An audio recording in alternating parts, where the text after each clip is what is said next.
বাংলাদেশের সঙ্গে চুক্তি নিয়ে ভারতের ভয়ঙ্কর ষড়যন্ত্র ফাঁস। আগামী বছর শেষ হচ্ছে ভারত ও বাংলাদেশের গঙ্গা পানি বন্টন বিষয়ক চুক্তির মেয়াদ, তাই এখনই ভাবা হচ্ছে নতুন গঙ্গা চুক্তি নিয়ে।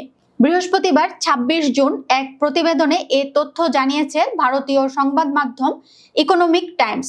প্রতিবেদন অনুযায়ী এবার নিজেদের স্বার্থ অনুযায়ী নতুন চুক্তি করার ব্যাপারে ভাবছে নয়াদিল্লি। পাকিস্তানের সঙ্গে সিন্ধু নদ পানি চুক্তি বাতিলের পর বাংলাদেশের সঙ্গে বিদ্যমান গঙ্গা চুক্তির একাধিক বিকল্প অথবা এটিতে সংযোজন বিয়োজনের ব্যাপারে ভাবছে ভারতের কেন্দ্রীয় সরকার।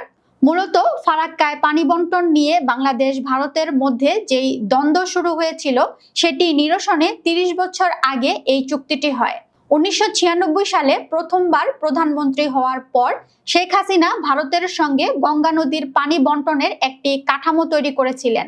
এই চুক্তির মাধ্যমে উজানের দেশ ভারত, ভাটির দেশ বাংলাদেশকে কথা দেয় যে ফারাক্কা বাঁধে পানি সরবরাহ ঠিক রাখবে তারা।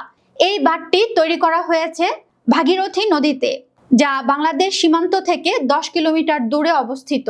২০২৬ সালে শেষ হয়ে যাচ্ছে গঙ্গার পানি বন্টন বিষয়ক গুরুত্বপূর্ণ চুক্তিটির মেয়াদ।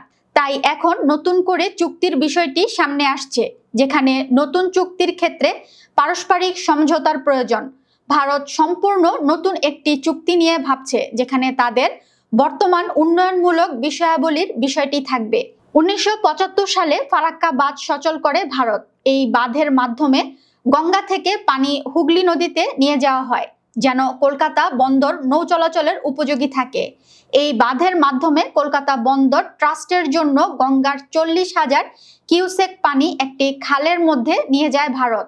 বিদ্যমান চুক্তি অনুযায়ী প্রতি বছর ১১ মার্চ থেকে ১১ মে পর্যন্ত ভারত ও বাংলাদেশ উভয়ই প্রতি ১০ দিনের জন্য ৩৫,০০০ কিউসেক পানি পাওয়ার কথা। কিন্তু ভারত এখন নতুন চুক্তি করে এই সময়টায় আরো অতিরিক্ত ৩০ থেকে ৩৫,০০০ কিউসেক বেশি পানি চায়।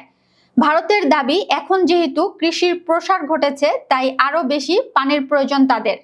এখন নিজেদের সেচ, বন্দর রক্ষণাবেক্ষণ এবং বিদ্যুৎ উৎপাদনের জন্য আগের চেয়ে বেশি পানি চেয়ে নতুন চুক্তি সাজাচ্ছে ভারতের কেন্দ্রীয় সরকার। ভারতের কেন্দ্রীয় সরকারের সঙ্গে পশ্চিমবঙ্গ সরকার এক্ষেত্রে একমত পোষণ করেছে বলে জানিয়েছে ইকোনমিক টাইমস। তাদের মতে এখন তাদের যে পরিমাণ পানির প্রয়োজন সেটি বর্তমান গঙ্গা চুক্তি মেটাতে পারছে না।